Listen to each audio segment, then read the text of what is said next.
sem entender, mas no destino. E há de ser que beberás do ribeiro.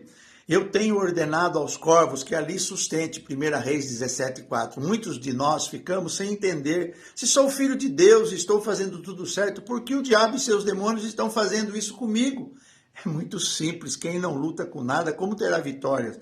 Sempre digo, desistir é perder, insistir é vencer. Nós precisamos insistir até que o diabo desista dos mesmos objetivos que Deus preparou para nós de antemão. Lembre-se, a luta não é Deus e o diabo, mas é você, eu, a igreja e o diabo, pois somos uma nova criatura, 2 Coríntios 5,17.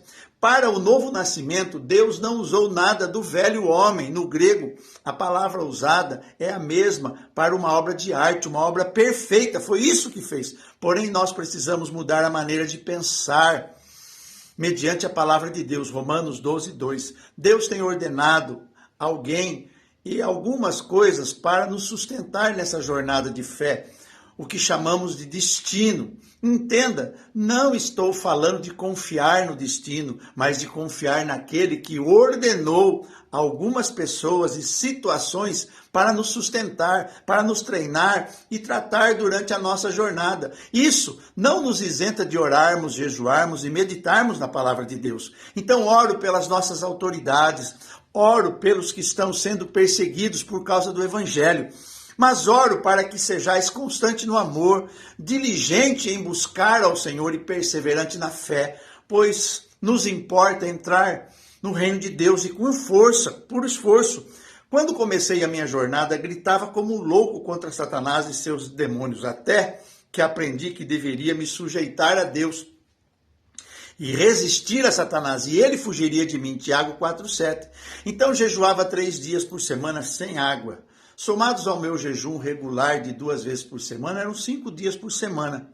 Então entendi que a minha natureza precisava estar crucificada e que isso fazia parte do papel vital da oração em línguas.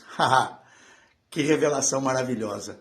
E que 10 horas falando nas outras línguas do Espírito matava muito mais a minha carne, como o jejum matava a minha natureza carnal. Porque no sábado, quando passeava com a minha família, comia, fazia todas as vontades da minha alma, mas não parava de falar em línguas. Por quê? Do que me adianta o homem fechar a boca e não comer e continuar fazendo a vontade da sua carne, falando das pessoas, julgando, acusando e até ignorando a presença do inimigo, do amigo Espírito Santo, que ele é o maior interessado em que você viva em família, respeite sua esposa, tenha seus filhos em disciplina, ensinando-os no caminho que eles devem andar. Não estou falando nada contra o jejum. Você é cidadão do céu e nós precisamos falar a linguagem do céu. Entendo que temos um Senhor, um Adonai, um Pai que cuida de nós e nós pensamos que somos inferiores ao dele. Não. Nos nossos caminhos aqui, deixados debaixo do sol, só pensamos em comprar, vender, casar, dar-nos em casamento, ter isso e ter aquilo, problema e não ter problema, mas também não tem solução. Precisamos sujeitar-nos, aceitarmos. Isso é uma ordem da palavra de Deus para aquele que deseja ser vencedor.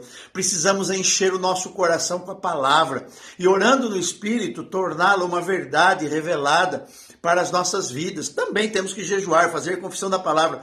Você pode saber muitos versículos e só viver 1 ou 2, do tipo 1 João 1,12, sou perdoado, 1 João 1,9, estou salvo, chegar ao céu cheirando enxofre. Te convido a meditar comigo sobre isso. Se nós vivermos só isolados como um monge, vai resolver? Seremos iguais a Jesus? Amaremos como Jesus amou? Faremos as mesmas obras que Jesus fez? Sem falar nas maiores obras que Jesus disse que nós ainda faríamos. Então, ao invés de simplesmente irmos ao ribeiro de Querite e ficarmos ali reclamando e murmurando, não vou mais na igreja, não vou mais orar, não vou mais ler a Bíblia, porque a situação não muda e o pastor Carlos agora só fala e só me manda e pergunta se eu estou orando em línguas. Ei, presta atenção, o termo hebraico, querite, quer literalmente dizer cortar, colocar na medida certa. A terminação hebraica, rit, que só ocorre uma vez na Escritura, pode ser interpretada como cortante.